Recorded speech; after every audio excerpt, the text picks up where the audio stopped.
தொடர்ந்து ஒரு 15 வருஷமாக உணவு வைக்கிறது வந்து செஞ்சுன்னு வரீங்க சார்.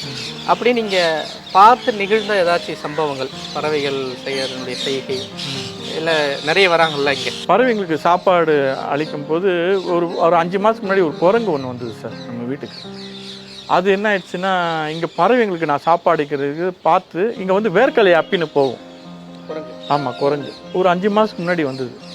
அது இந்த ஏரியாவில் எங்கே இருக்குதுன்னு தெரியல, ஆனால் திடீர்னு வந்தான், சாப்பிட்டு போனான்.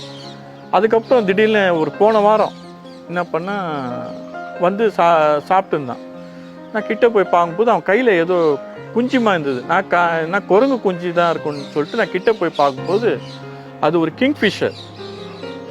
கிங்ஃபிஷரோட பறவையோட குஞ்சு. அது எங்கேயோ அது கூடுலேருந்து ஊழ்ந்துட்டுருக்குது.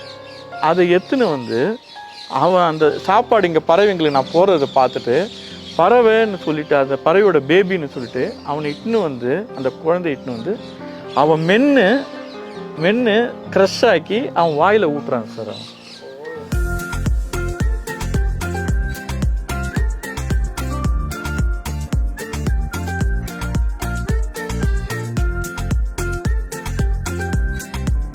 அது அந்த செயலை நான் ஒரு அபூர்வமாக பார்த்தேன்.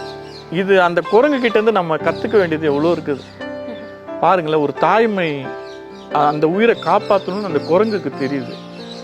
நம்ம அந்த அந்த குரங்கு கிட்டேருந்து நம்ம மனித இனம் கற்றுக்க வேண்டியது இருக்குது. அந்த மாதிரி இந்த இனம் அழியக்கூடாதுன்னு அந்த குரங்கு நினைக்குது, அந்த உயிரை காப்பாற்றுது. நான் இத்தனை உயிரிங்களுக்கு காப்பாற்றல என்ன சார் தப்பு இருக்குது? நம்ம மனிதனாக பிறந்து இந்த இயற்கையை நம்ம கடவுளுக்கு நம்ம எதனா பண்ணணும். இது நம்ம ரிட்டர்ன் பண்ணியே ஆகணும் சார். இது பண்ணாதான் வர ஜென்ரேஷன் வாழும்.